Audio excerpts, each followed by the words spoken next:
Bismillahirrahmanirrahim. Assalamualaikum warahmatullahi wabarakatuh. Berjumpa lagi dengan saya Vicky Fendi. Kali ini kita akan membahas tentang bab 5, yaitu transaksi laba antar perusahaan atau intercompany profit transaction yang berkaitan dengan inventory atau persediaan.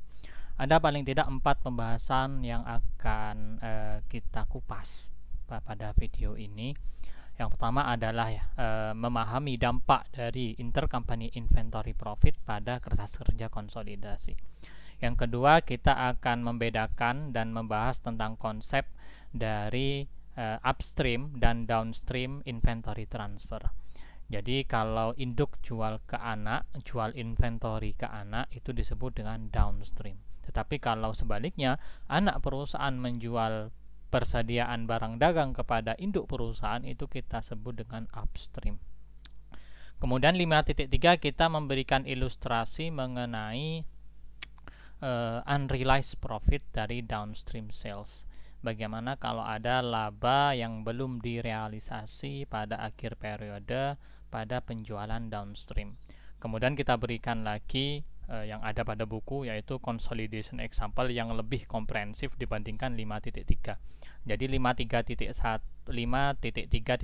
ini adalah contoh yang lebih komprehensif lah dari 5.3. 5.1, 2, dan 3 itu akan saya bahas pada video yang pertama. Adapun video yang kedua nanti kita akan bahas tentang upstream sales. Bagaimana kalau ada laba yang belum direalisasi pada penjualan upstream.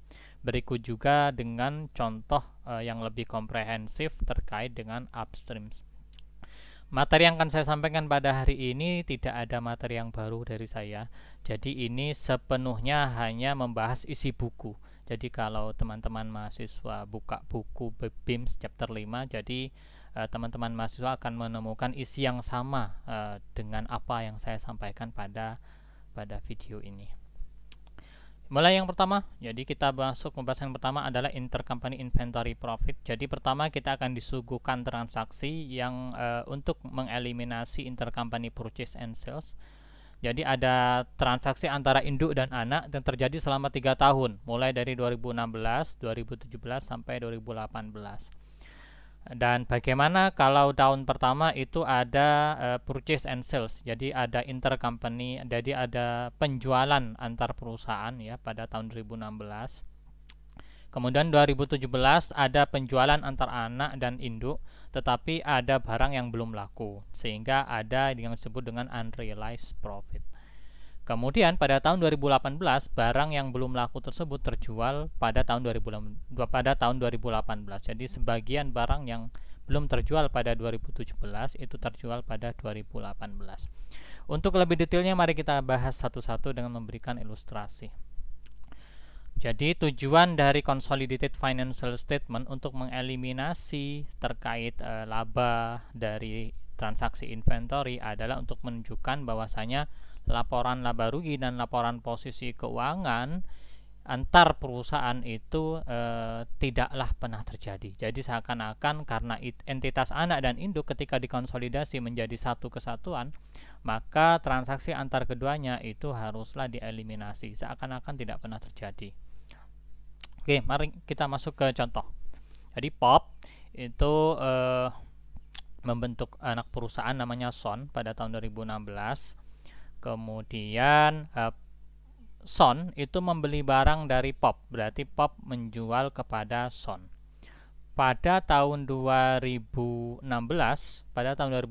POP menjual, jadi POP membeli barang dari suppliernya 40.000 untuk dijual kepada Son dengan harga 48.000. Nah, di sini kita bisa lihat ada laba 8.000 ya yang dikenakan induk kepada anak.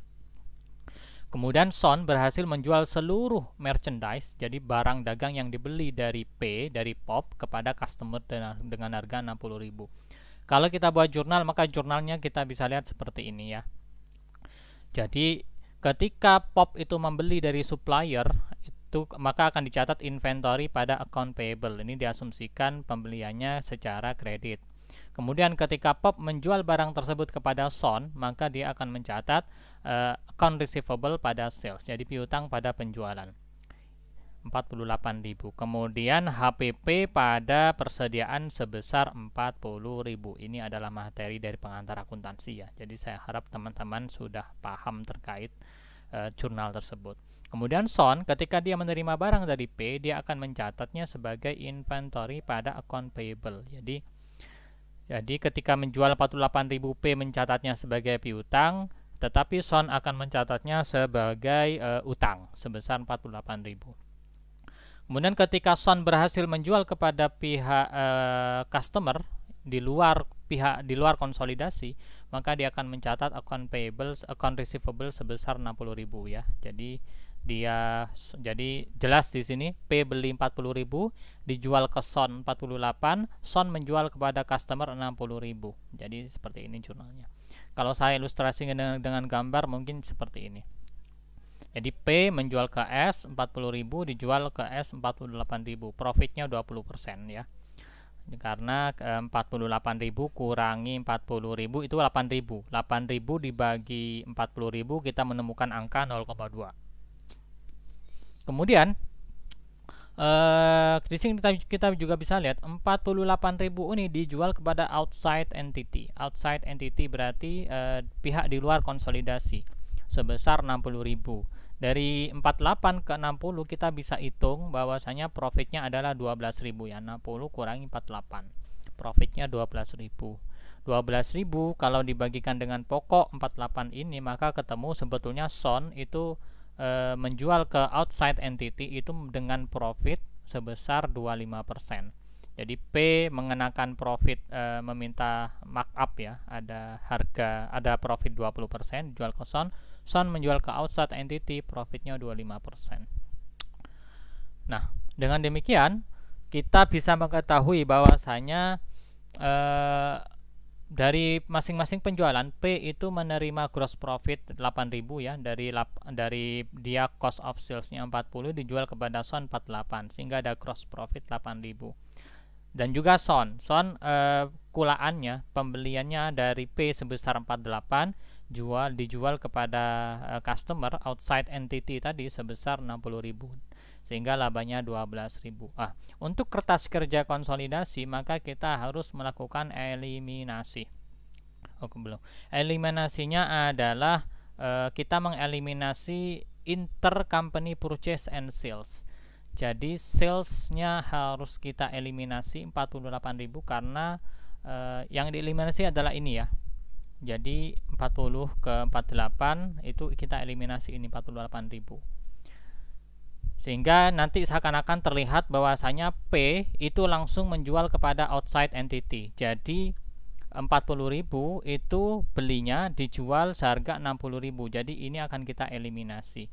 Maka ketika terlihat di konsolidasi seperti ini. Jadi cost of sales 40.000 ya kan dari ini. Kemudian salesnya 60.000 dari ini. Maka secara konsolidasi yang diakui adalah penjualan seakan-akan dari P langsung kepada outside entity, tidak melalui perantara P kepada S dulu baru kepada outside entity, tidak. Maka kita eliminasi.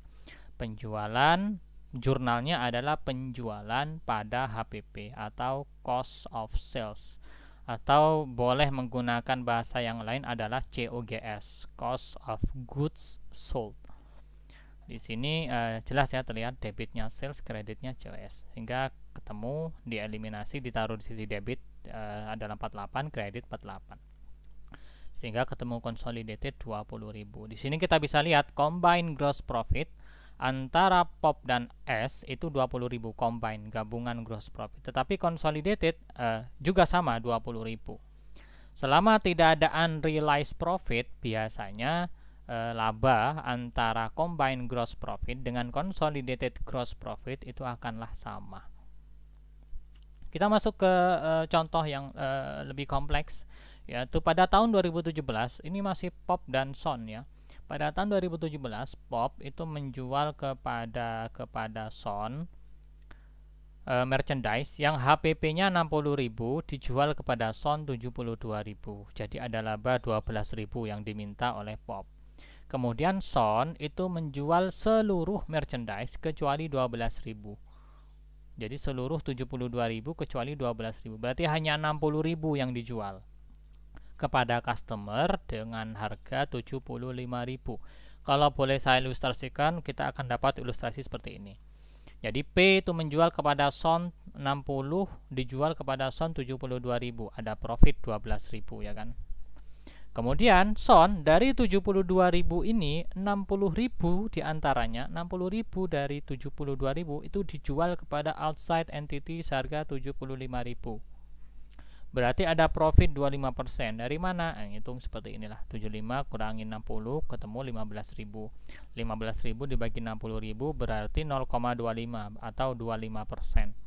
Nah, berarti kalau Son itu beli dari P 72.000 dan sudah terjual 60.000, berarti ada sisa 12.000. Nah, sisa 12.000 ini adalah inventory yang tercatat pada laporan posisi keuangan milik Son. Tetapi ini kan sudah termasuk profit yang diberikan P. Maka kalau kita telusuri balik ke P, berapa sih 12.000 ini? 12.000 ini kemudian kita bagi dengan 1,2 ya. Kita asumsikan profitnya dibuang, maka ketemu angka 10.000. Jadi sebetulnya kita bisa lihat di sini 60.000 yang dijual kepada Son itu sudah laku 50.000. Kenapa? Karena sisa 10.000. Ini maksudnya panah di sini bukan dikembalikan ya, tidak. Ini hanya penghitungan saja.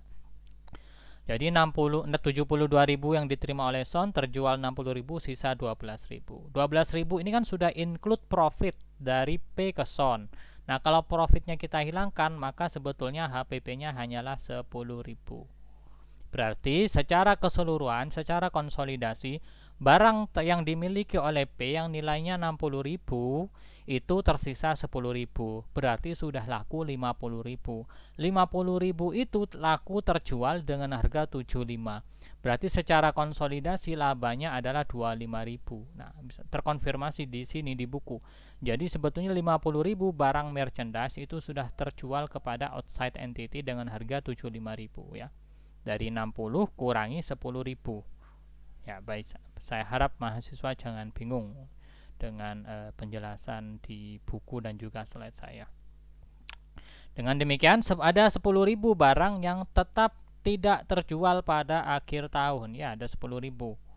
Menurut S 12.000, tetapi menurut P itu adalah 10.000 ya. Secara konsolidasi itu adalah 10.000.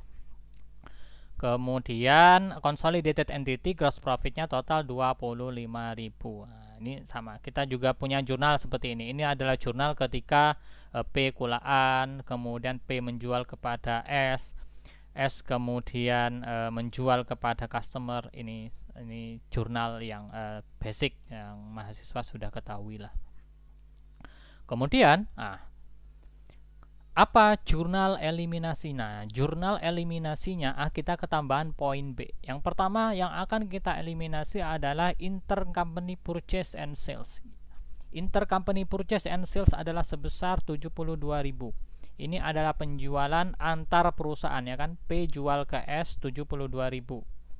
Jadi 72.000 ini harus kita eliminasi. Jurnalnya adalah penjualan pada HPP, ketemu angka 72.000. Kita masukkan dulu ke sini. Nah, dengan demikian nanti salesnya pop ini akan tereliminasi. Karena sales itu kan saldo normal ada di sisi kredit. Ketika eliminasinya ada di sisi debit, berarti mengurangi. Berarti yang tampak di sini nanti hanya penjualan dari sisi Son, yaitu 75. Kemudian CO cost of sales-nya itu kan sebesar 72.000 juga ya, tuh cost of sales. Itu cost of sales kita taruh di sisi kredit ya, karena ini sisi kredit, taruh di bagian di sini sehingga ketemu angka belum. Kemudian kita masukkan lagi ada unrealized profit. Nah, unrealized profit ini harus kita eliminasi. Berapa unrealized profit? Ini kan ada barang yang belum terjual 12.000. Yang mana 12.000 ini sudah termasuk profit yang diminta P kepada S. Kalau harga pokoknya 10.000 kemudian dijual kepada Son 12, berarti unrealized profit yang belum direalisasi itu sebesar 2.000 ya kan. Selisihnya ini sebesar 2.000. Maka 2.000 harus kita jurnal. jurnalnya adalah cost of sales pada inventory. Ketika inventory kita kredit, maka kita akan mengembalikan nilai inventory sesuai dengan nilai aslinya sebelum diberikan markup oleh P kepada S. Nah, kita bisa lihat di sini. Inventory yang dicatat oleh S itu adalah 12.000. Ketika dilakukan eliminasi 2.000, maka di sisi kredit ada 2.000, maka totalnya adalah 10.000. 10.000 ini adalah harga real ya, harga pokok dari inventory yang belum terjual. Jadi seperti ini.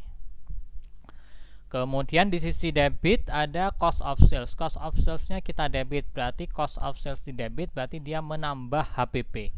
Menambah HPP berarti dia akan menurunkan gross profit. Gross profitnya akan diturunkan sebesar 2.000. Dengan demikian kita bisa lihat combined gross profit itu adalah 27.000 ya, 12 tambah 15. Tetapi consolidated gross profit itu hanyalah 25. Kenapa? Karena yang 2000 sudah dieliminasi. Ya, karena memang belum berhak untuk diakui secara konsolidasi. Karena tidak semua barang itu terjual kepada customer di luar konsolidasi. Jadi profitnya, profit dari barang yang belum terjual itu harus dieliminasi. Nah, tahun selanjutnya, tahun 2018, bagaimana kalau Pop itu lagi-lagi menjual barang kepada S, dia belinya 80.000, ini harga kulaan, dijual kepada S dengan harga 96.000, maka dia menjurnal seperti ini ya, 96.000 piutang pada penjualan, HPP-nya pada inventory 80.000. Kemudian Son hanya berhasil menjual 75% dari total merchandise. Jadi 96.000 kan, 96.080 dijual kepada Son 96. 75% dari 96.000 ini berhasil terjual kepada outside entity, kepada pihak customer di luar konsolidasi dengan harga 90.000. Oke.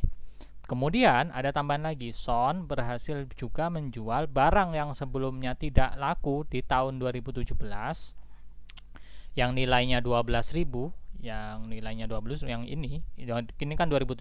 Pada tahun 2018 12.000 ini berhasil terjual dengan harga 15.000. Maka jurnalnya adalah 84.000 ya, di sini HPP-nya. Dari mana 84.000? Kan dari 75% kali 96.000 kemudian ditambah 12.000. Kita berikan ilustrasi biar lebih detail.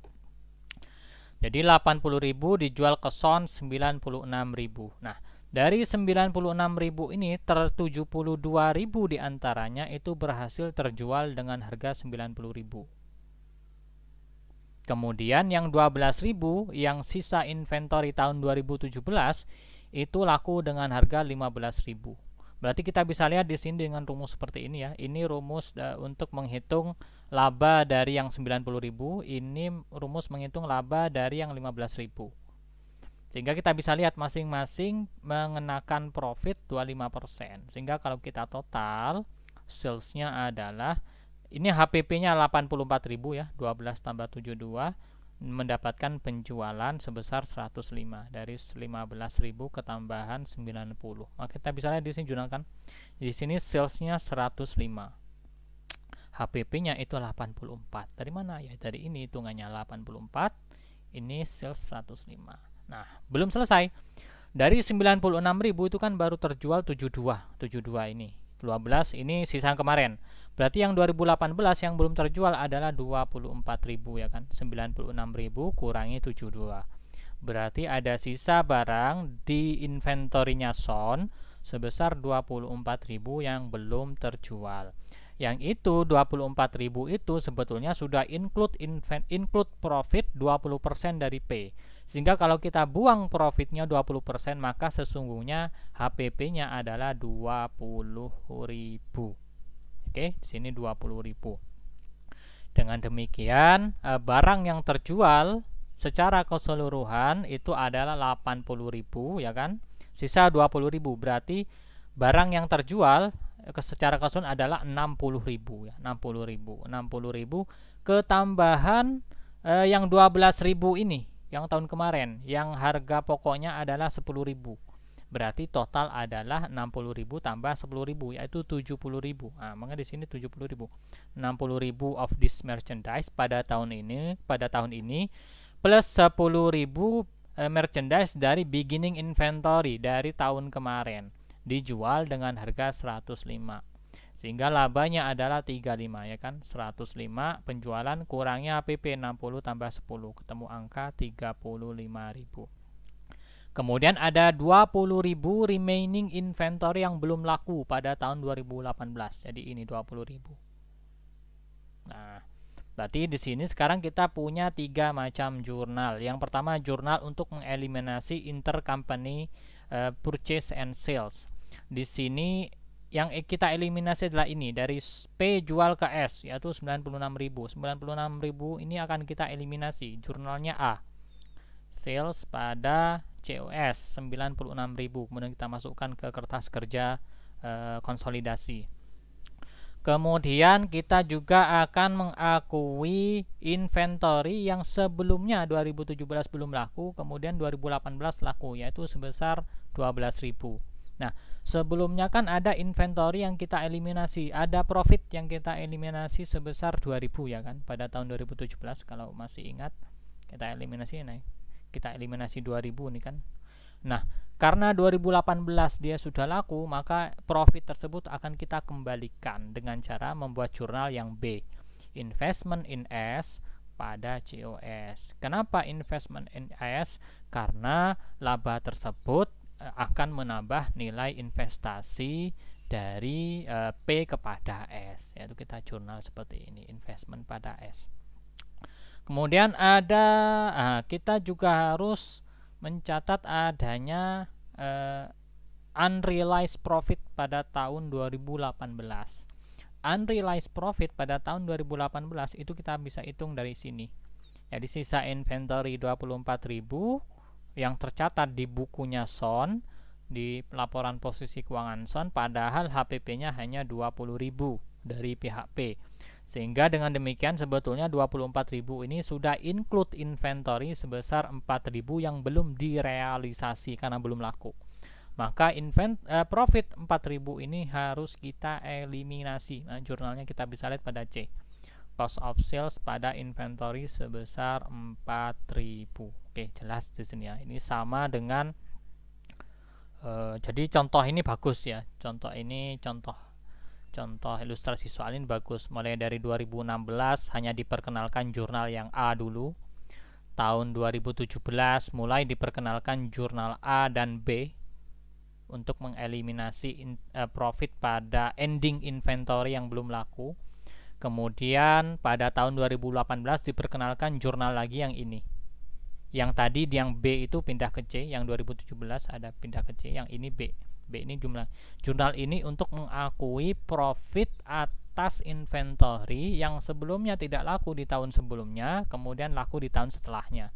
Yaitu inventory yang tidak laku pada tahun 2017, kemudian laku pada tahun 2018. Jadi seperti ini ya, sehingga kita dapatkan di sini combined gross profit itu adalah 37, tetapi consolidated itu hanyalah 35. Kenapa? Karena ada penambahan cost of sales 4.000 dari sini, tetapi juga ada pengurangan cost of sales karena ada inventory tahun sebelumnya yang laku pada tahun 2018. Oke, sampai sini kita sudah menjelaskan tentang sedikit konsep mengenai. Jadi ingat, inti dari bab ini adalah 3 jurnal ini. Jadi 3 jurnal pada jurnal untuk mengeliminasi intercompany purchase and sales, kemudian jurnal untuk mengeliminasi unrealized profit pada ending inventory, ya kan. Kemudian yang ketiga adalah jurnal untuk mengakui laba yang belum direalisasi pada awal persediaan atau beginning inventory. Ini sudah terangkum pada yang ketiga terakhir ini. Jadi A ini adalah intercompany purchase and sales. Ini untuk mengakui inventory yang sebelumnya tidak laku ya. Kemudian yang C ini untuk mengeliminasi unrealized profit pada ending inventory. Kalau sudah selesai, mari kita bahas selanjutnya. Selanjutnya adalah upstream and downstream inventory sales. Secara sederhana ini menggambarkan bagaimana konsep dari downstream dan upstream. Jadi kalau induk jual ke anak, parent sells to subsidiary, maka itu disebut dengan downstream sales. Tetapi kalau sebaliknya, subsidiary jual kepada parent, jual inventory ya, itu disebut dengan upstream sales. Contoh di sini. Asumsikan parent memiliki 80% subsidiary pada tahun 2016 berikut ya. Berikut transaksinya. Ada intercompany sales selama tahun 2016 sebesar 100.000 dan ada inventory yang include unrealized profit. Jadi ada inventory yang belum laku ya. Ada inventory yang belum laku, yang mana inventory tersebut ada unrealized profit. Ada profit sebesar 20.000. Karena belum laku maka dinamakan unrealized profit. Kita bisa lihat di sini. Ini adalah laporan laba rugi ya, laporan laba rugi sederhana antara P dan S. Salesnya 600, COS 300, ketemu gross profit 300, expense 100, ketemu parent separate income 200. Subsidiary dengan cara yang sama, ketemu net income-nya adalah 50. Mari kita bahas. Nah, pertama kita menghitung non-controlling interest share. Jadi di sini kita ketahui bahwasanya subsidiary net income itu adalah 50.000 ya, 50.000 di sini 50.000. Cuman di sini kalau penjualan antar perusahaan itu adalah downstream, parent kepada subsidiary kepada anak, kemudian ada unrealized profit 20.000 di sini. Kalau kita asumsikan transaksinya adalah transaksi downstream, maka non-controlling interest itu tidak terpengaruh apapun terhadap adanya unrealized profit sebesar 20.000.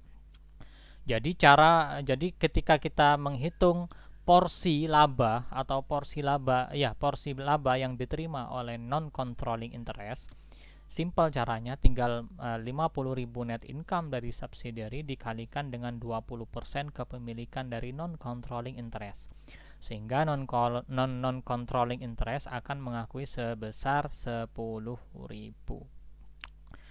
Hal yang berbeda kalau kita asumsikan penjualan ini adalah upstream, jadi anak jual ke induk. Nah, kalau anak jual ke induk berarti laba 50.000 ini ada include inventory dan ada include unrealized profit. Berarti unrealized profitnya harus kita kurangi ya.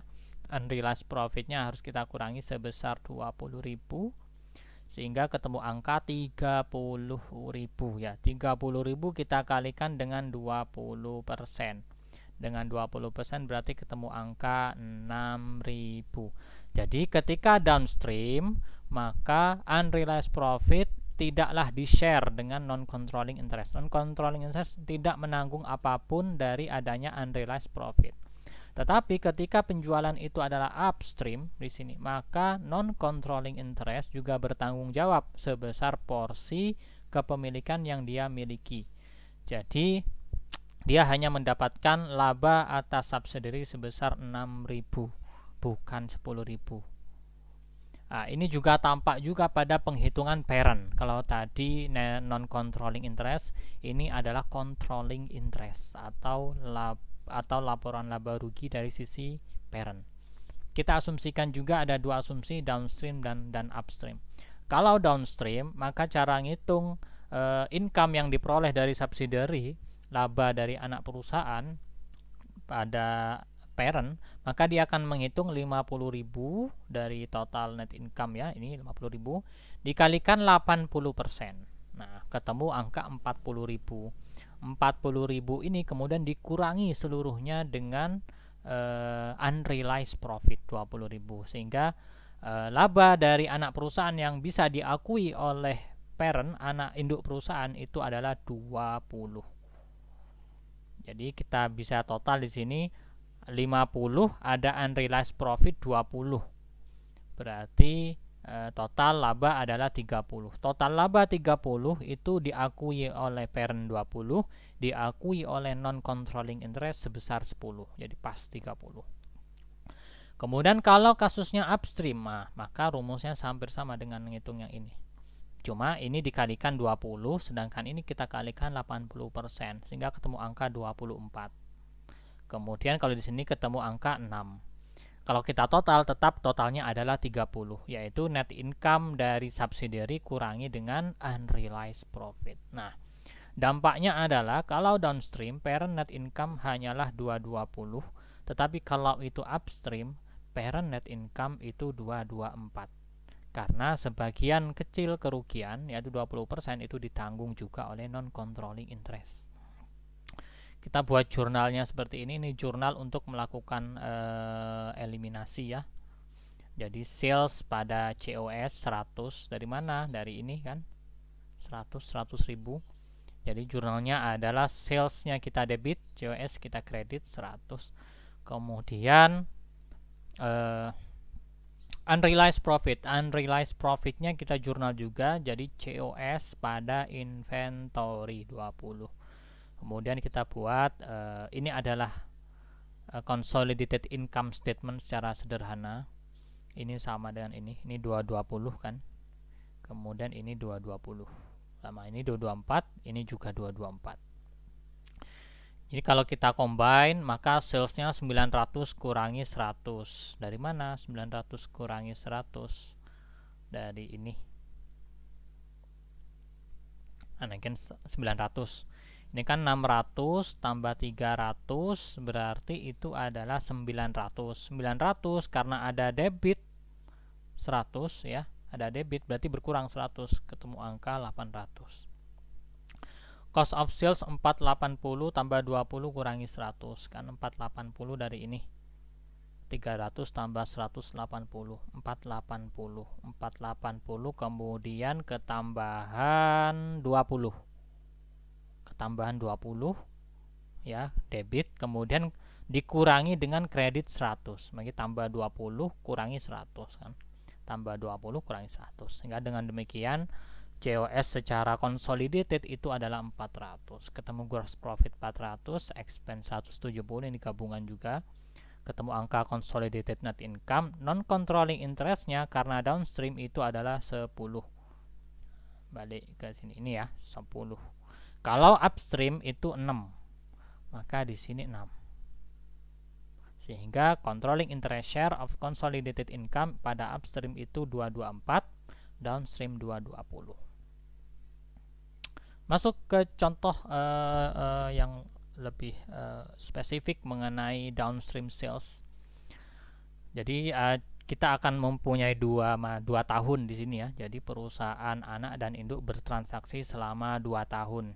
Pada tahun pertama induk jual ke anak dan ada inventory yang belum laku. Jadi induk jual ke anak dan tidak semua inventory yang dijual oleh induk ke anak itu laku, dijual kepada outside entity. Nah, maka barang yang tidak laku tersebut berarti kan ada unrealized profit. Nah, unrealized profit itu harus ditangguhkan, harus kita eliminasi. Di sini deferral of intercompany profit in period, atau kita ganti dengan elimination lah, boleh.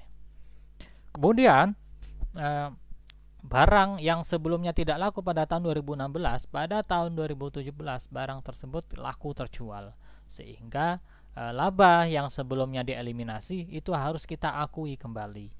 Sehingga ini ada kata recognition, ada pengakuan intercompany profit setelah penjualan kepada outside entity. Mari kita berikan ilustrasinya di sini. Oke, di sini.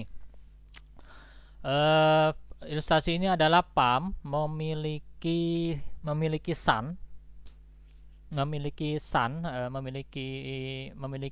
kepemilikan saham terhadap Sun sebesar 90%.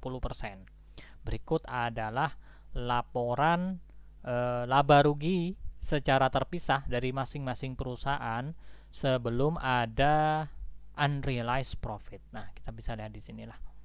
Sales kurangi COGS, kemudian dapat 40, kurangi beban 15, ketemu operating income 25. Income from Sun 9. Dari mana? Dari ini. Sales kurangi COGS 15. 15 kurangi expense 5. Sehingga ada operating income 10. Ini adalah operating income atau juga net income karena dianggap tidak ada beban lain-lain ataupun pendapatan lain-lain, net income dari S. Karena PAM memiliki 90%, berarti dia berhak 90% atas net income dong. Sehingga 90% kali 10, ketemu angka 9. 9 ini diakui pada laporan laba ruginya PAM. Sehingga net income-nya sehingga total adalah 34. Kemudian kita diberikan informasi bahwasanya penjualan PAM itu termasuk 15.000 kepada Sun. Jadi total penjualan Sun, total salesnya pada sisi PAM ini sudah termasuk diantaranya ada 15.000 penjualan kepada Sun, yang mana profitnya adalah 6.250. Oke, di sini Sun pada tanggal 31 Desember inventory include 40% of merchandise from intercompany transaction.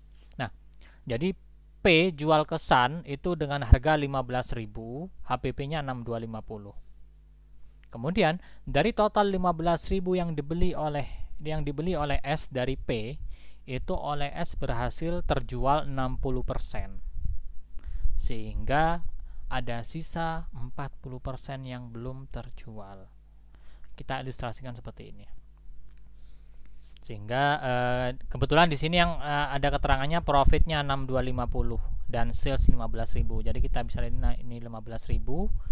Ini kemudian saya ngitung, berarti kalau profitnya 6.250 berarti kita HPP-nya adalah 8.750 ya kan? 8.750 dijual 15.000. Oh, profitnya tinggi ini, 71,42%. Nah, dari 15.000 ini yang dijual kepada S hanya 60%, 9.000 saja yang laku. Gak tahu nilainya berapa karena tidak ada keterangan. Sehingga masih ada sisa 6.000 ya kan? Ada 40%. 40% inventory yang masih belum laku. 40% dari 15.000 itu kan 6.000. 6.000 ini adalah harga inventory yang sudah include profit dari P. Sehingga kalau kita mau eliminasi, hilangkan profitnya untuk mencari berapa sih HPP-nya, maka kita harus bagi juga. Ini cara ngitung profitnya ya. Saya pikir kalian sudah tahu caranya dari ilustrasi sebelum yang saya berikan. Ketemu profitnya 71,42. Sehingga kalau saya ingin mencari berapa sih HPP-nya, maka 6.000 dibagi dengan 1,7142. Jadi 1,7142 ketemu 3.500. Jadi berarti kalau HPP-nya 3.500 dijual 6.000, berarti profitnya adalah 2.500 ya kan? 2.500. Dan yang mana 2.500 tersebut belum terrealisasi karena belum terjual barangnya kepada outside entity. Jadi 2.500 itu akan kita eliminasi. Maka jurnalnya seperti ini. Oke, jurnal. Ingat ini adalah catatan pada bukunya P saja, bukan konsolidasi. Jadi ketika P menerima informasi bahwasanya S itu labanya adalah 10, maka P akan mencatatnya sebagai berikut menggunakan equity method ya, investment bertambah, income dari Sun bertambah sebesar 9.000. Kemudian ketika ada barang yang belum laku, yang unrealized profitnya 2.500, maka dia juga akan menjurnal sebagai berikut untuk mengurangi investment. Income di debit, investmentnya berkurang. Kita balik ke sini, maka kertas kerja konsolidasinya adalah sebagai berikut. Nah, ingat pada bab 4 kita mengetahui ada 7 macam entry untuk mencatat konsolidasi. Dari 7 macam tersebut di sini diberikan 2 saja, 2 dan 3. 1, 4, 5, 6, 7 kita tepikan dulu. Pertama kita eliminasi penjualan ya, intercompany sales and purchase. Di sini penjualan adalah 15.000 ya, 15.000 kita eliminasi sales pada COGS. Oke. Kemudian jurnal yang kedua adalah mengeliminasi unrealized profit dari barang yang belum laku. Di sini kita bisa lihat yang belum laku adalah 6.000. 6.000 diantaranya itu 6.000 itu 3.500 cost, 2.500 unrealized profit ya dari ini. 6.000, 3.500 cost, 2.500 unrealized profit. Nah, yang 2.500 ini yang akan kita eliminasi. Maka jurnalnya adalah COGS pada inventory. Nah, selesai. Kemudian ada lagi, ini ada tambahan, ada jurnal ketiga. Jurnal ini adalah untuk mengeliminasi income dan dividen dari anak perusahaan sehingga akan mengembalikan akun investasi P kepada saldo awal. Kan berarti di sini kalau investmentnya itu 9.000 bertambahkan, kemudian dia berkurang karena ada unrealized profit sebesar 2.500, berarti sebetulnya ada penambahan investment sebesar 6.500 kan. 9.000 kurangi 2,5, 6.500. Nah, 6.500 ini kita eliminasi sesuai dengan jurnal konsolidasi work paper entry konsolidasi yang nomor 3. Jurnalnya adalah income pada investment. Dengan demikian investmentnya akan kembali ke saldo awal karena bertambah 6.500 dieliminasi 6.500 di sisi kredit sehingga kembali ke beginning balance. Maka nanti kita masukkan ke kertas kerja konsolidasi akan tampak seperti ini ya.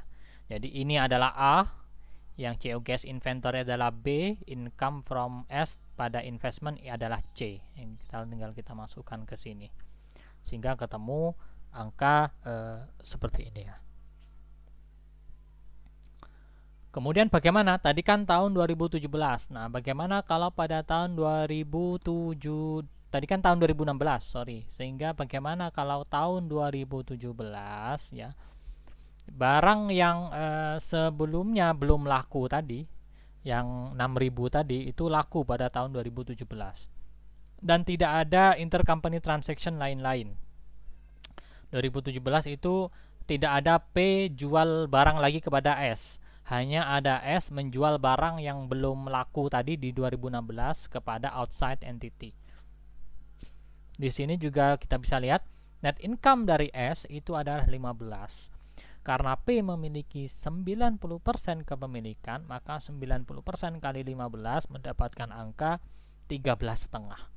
13,5. Sehingga kita catat di sini P akan mencatatnya pada bukunya, pada buku P di sini investment pada income, investment di sisi debit, income di sisi kredit sebesar 13.500. Kemudian setelah mengetahui bahwasanya barang 6.000 tadi, yang 6.000 ini sudah laku, yang sebelumnya unrealized profitnya 2.500 dieliminasi, 2.500 unrealized profit yang sudah dieliminasi pada tahun 2016 itu harus kita akui lagi pada tahun 2017. Jurnalnya adalah investment pada income sebesar 2.500. Jadi akan menambah income dan juga menambah investment pada parent. Maka jurnal seperti ini ya. Jadi ini jurnal kertas kerja konsolidasinya 2.500 investment. Ini untuk mengakui kembali ya. Ini untuk mengakui kembali persediaan yang tidak laku pada tahun 2016 tetapi laku pada tahun 2017.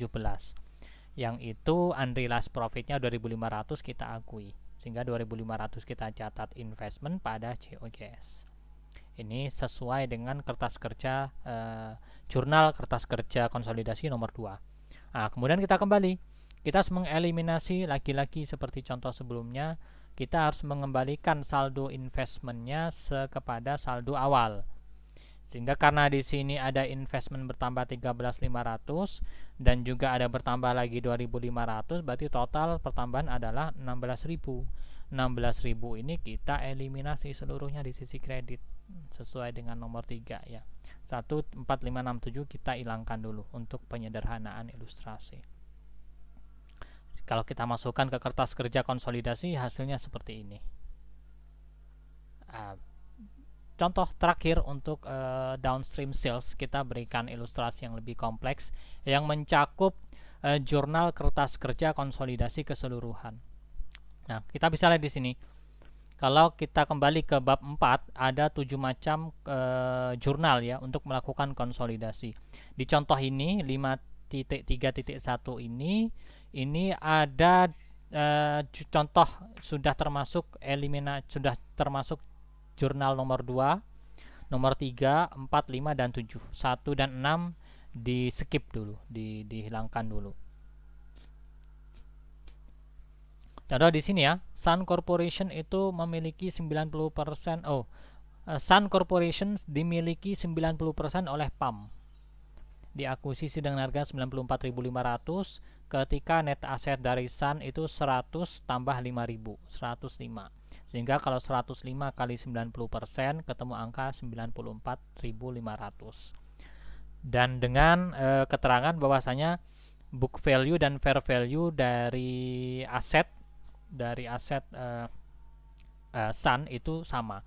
Berarti tidak ada alokasi ya, tidak ada excess dari purchase price terhadap atau investment cost terhadap fair value, sehingga tidak ada alokasi terhadap aset yang bisa diidentifikasi. Kemudian kita juga disuguhkan keterangan bahwasanya pada tahun 2000 selama tahun 2000 berikut adalah intercompany transaction data selama tahun 2019.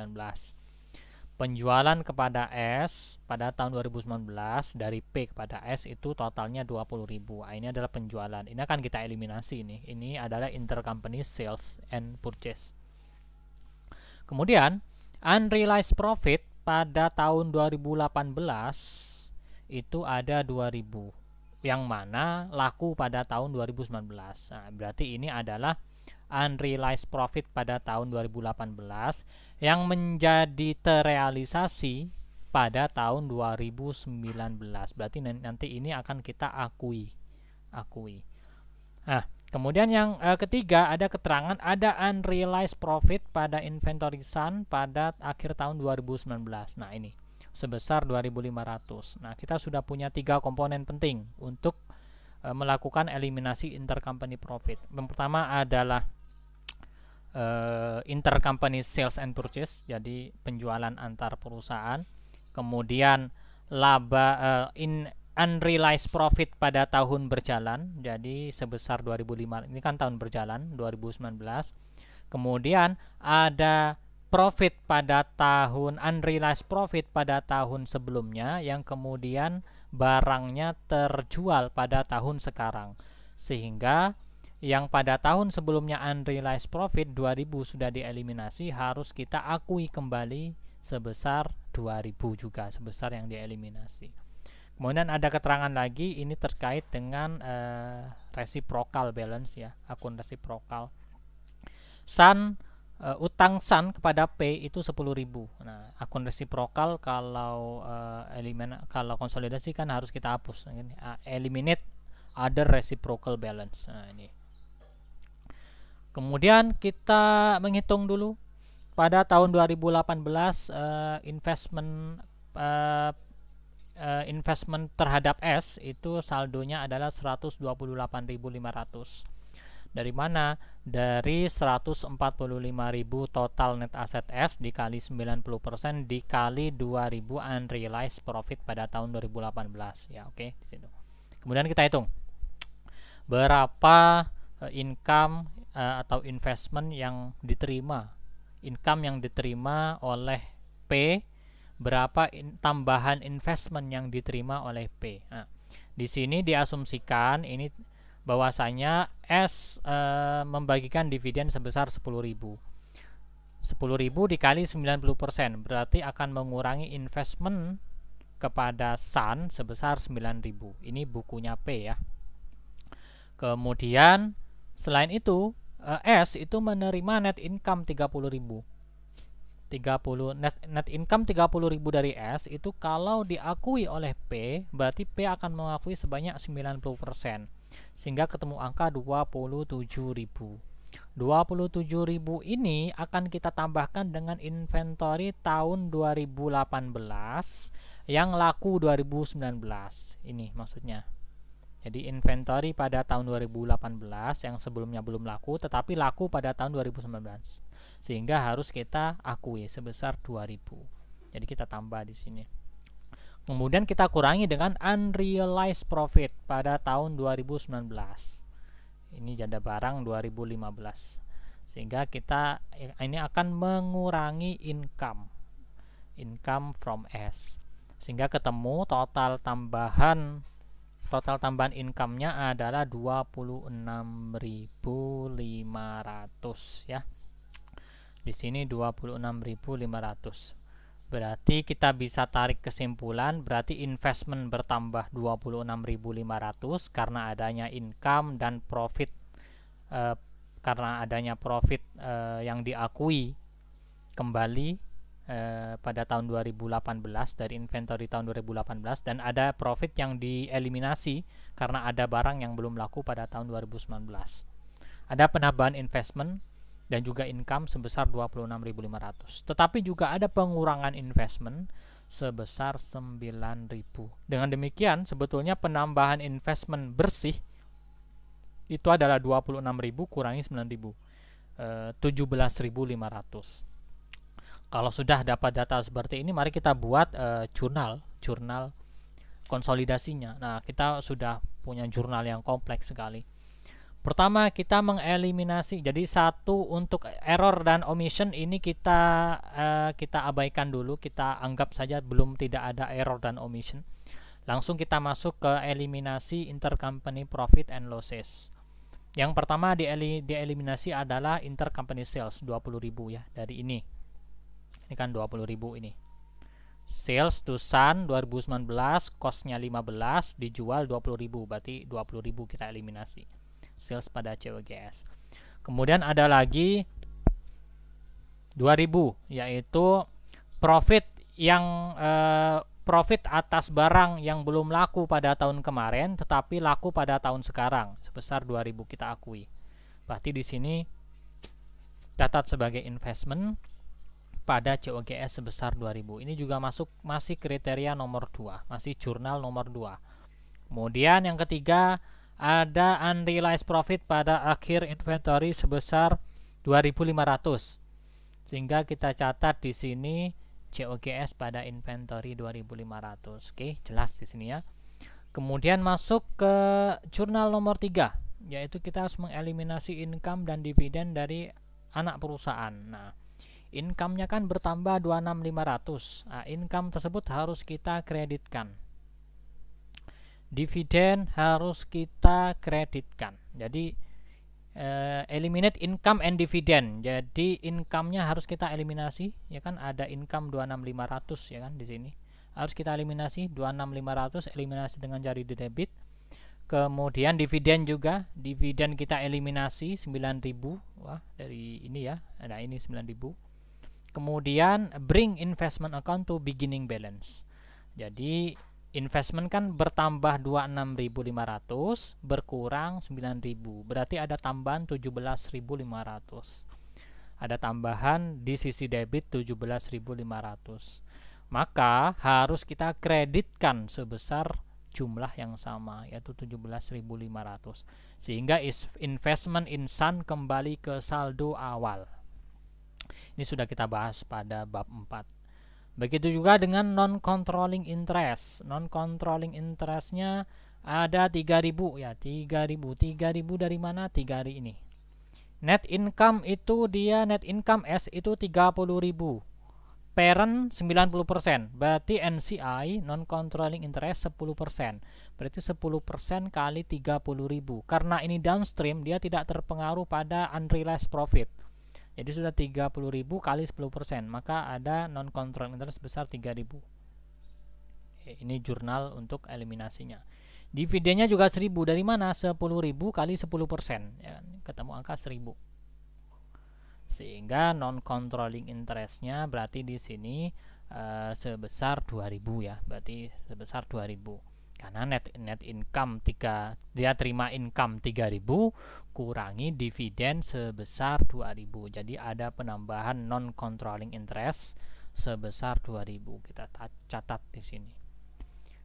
Ini jurnal nomor 4. Jurnal nomor 5 adalah mengeliminasi akun resiprokal terkait investment pada S dan juga saldo ekuitas pada S. Jadi investment pada S dieliminasi 130.500. Dari mana 130.500?